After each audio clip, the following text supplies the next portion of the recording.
Hello दोस्तों, welcome back in medicinal 24 the medical channel. इस video में हम सबसे हायर एंटीबायोटिक मेरोपेनम इंजेक्शन पर बात करेंगे।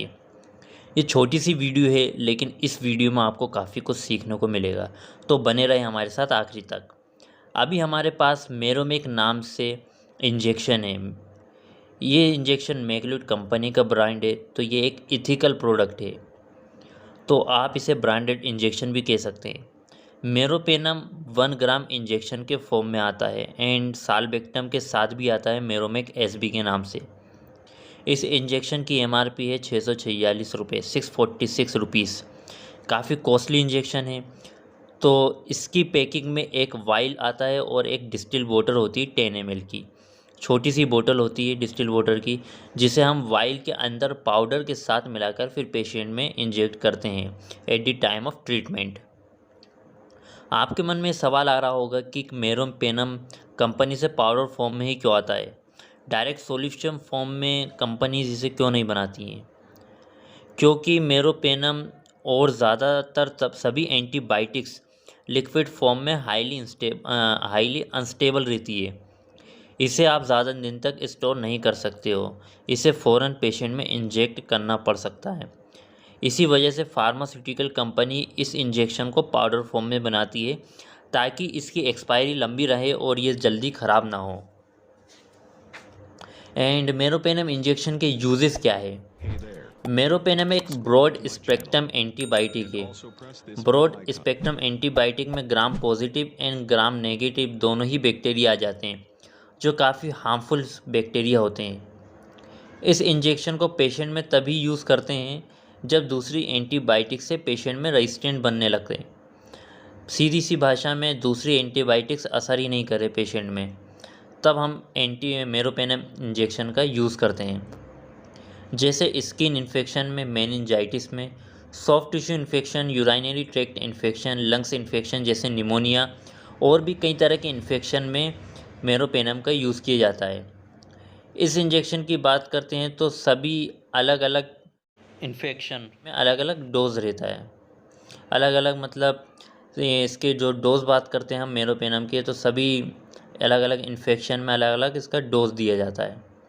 लेकिन इस इंजेक्शन का dose minimum 10 mg to 20 mg per kg child patient में यूज़ करते हैं।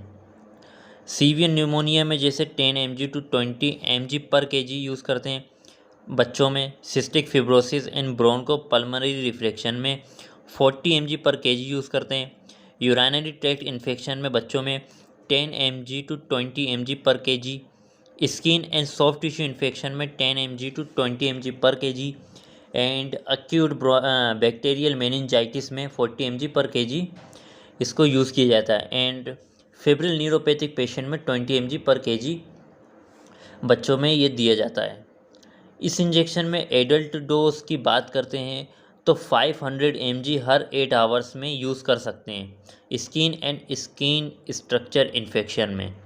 मतलब 500 mg आप 8 घंटे के बीच दे सकते हैं पेशेंट में। एंड 1 ग्राम यूज़ करते हैं इंट्रा अब्डोमिनल इन्फेक्शन में, या फिर हायर इन्फेक्शन में, हायर बैक्टीरिया के इन्फेक्शन में हम 1 ग्राम इंजेक्शन मेरोपेनम इंजेक्शन का यूज़ करते हैं। तो इसे भी 8 घंटे में आप दे सकते हैं एक बार। 1 ग्राम इंजेक्शन 8 आवर्स में आप यूज़ कर सकते हैं। इसका मेथड ऑफ एडमिनिस्ट्रेशन क्या है, मतलब इस इंजेक्शन को कैसे देते हैं? इस इंजेक्शन को इंट्रावेनसली यूज़ करते हैं, वेंस में देते हैं। वेंस आप जानते ही होंगे, ये इसे इन्फ्यूज़न के साथ दिया जाता है, आईवी ड्रिप के साथ लगाया जाता है। इसे बहुत स्लोली लगाया जाता है इस इंजेक्शन को। अगर आप इस इंजेक्शन को डायरेक्ट लगा रहे हैं तो 15 टू 30 मिनट्स तक इसे स्लोली डायरेक्टली पेशेंट में इंजेक्ट करते हैं। मेरोपेनम इंजेक्शन के साइड इफ़ेक्ट्स क्या हैं? अभी हम पहले इसके सीरियस साइड इफ़ेक्ट्स देख लेते हैं। Severe stomach pain, diarrhoea that is watery and और bloody, seizures, murky convergence, sores और white patches in your mouth और throat, severe tingling, low red blood cell count. ये इसके सीरियस साइड इफ़ेक्ट्स हैं। अगर आप पेशेंट ये सीरियस साइड इफ़ेक्ट नोटिस करता है तो फ़ौरन इसे डॉक्टर के साथ कंसल्ट करें। इसके जो नॉर्मल से साइड इफ़ेक्ट्स है जो ज़्यादातर सभी पेशेंट में देखे जाते हैं, जैसे headache, nausea, vomiting, diarrhoea, constipation, rush, anaemia, इसके कॉमन साइड इफ़ेक्ट्स हैं। मैंने आपसे कहा जो सीरियस साइड इफ़ेक्ट्स होते हैं वो बहुत ही कम पेशेंट्स में, रेयर केसेस में देखे जाते हैं, क्योंकि अगर पेशेंट को और कोई भी इन्फेक्शन हो या फिर और कोई बीमारी हो तो उन पेशेंट में हो सकता है ये सीरियस साइड इफ़ेक्ट्स देखने को मिले, नहीं तो ये नॉर्मल से कॉमन साइड इफ़ेक्ट्स होते हैं। तो ये इसके कॉमन साइड इफ़ेक्ट्स थे। तो I hope you find this video more informative, so subscribe our channel and hit the like button. Thank you so much for watching this video.